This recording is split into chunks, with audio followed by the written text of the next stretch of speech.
अनिल देशमुख के बाद नवाब मलिक के जेल जाने से उद्धव ठाकरे बुरी तरह घिरे हुए हैं।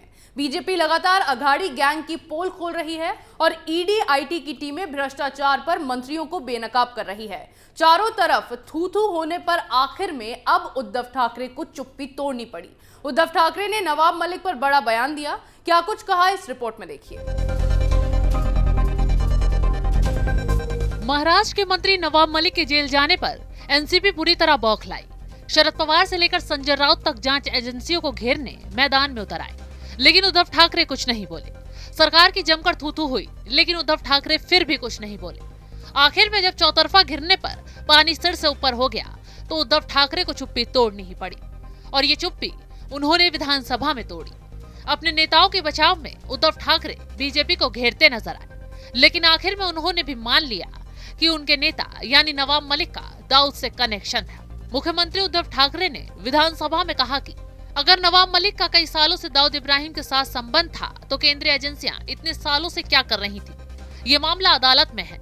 मुझे लगता है कि विपक्ष के नेता देवेंद्र फडणवीस का चयन ईडी ने किया है, क्योंकि उन्होंने सभी दस्तावेज ईडी को दिए हैं। खुद के नेताओं का काला चेहरा सामने आ रहा है तो उद्धव ठाकरे को हजम नहीं हो रहा, जबकि जांच एजेंसियां सबूतों के साथ कार्रवाई कर रही हैं।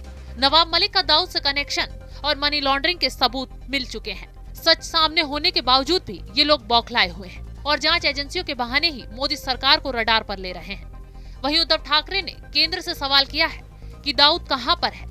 क्या किसी को पता है कि वो कहां है? आपने पिछला चुनाव राम मंदिर के नाम पर लड़ा था।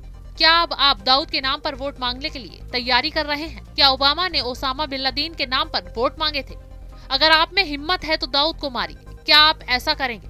हैरानी हो रही है ठाकरे के इस तरह के बयान पर। जिनके नेता दाऊद से कनेक्शन रखते हैं, सपोर्ट आपकी पार्टी को करते हैं, तो ऐसे में वोट तो शायद आपके लिए ही आने चाहिए। लेकिन मोदी सरकार ऐसा होने नहीं देगी, क्योंकि मोदी सरकार ने भ्रष्टाचारी नेताओं को ढूंढ ढूंढ कर नापना शुरू कर दिया है।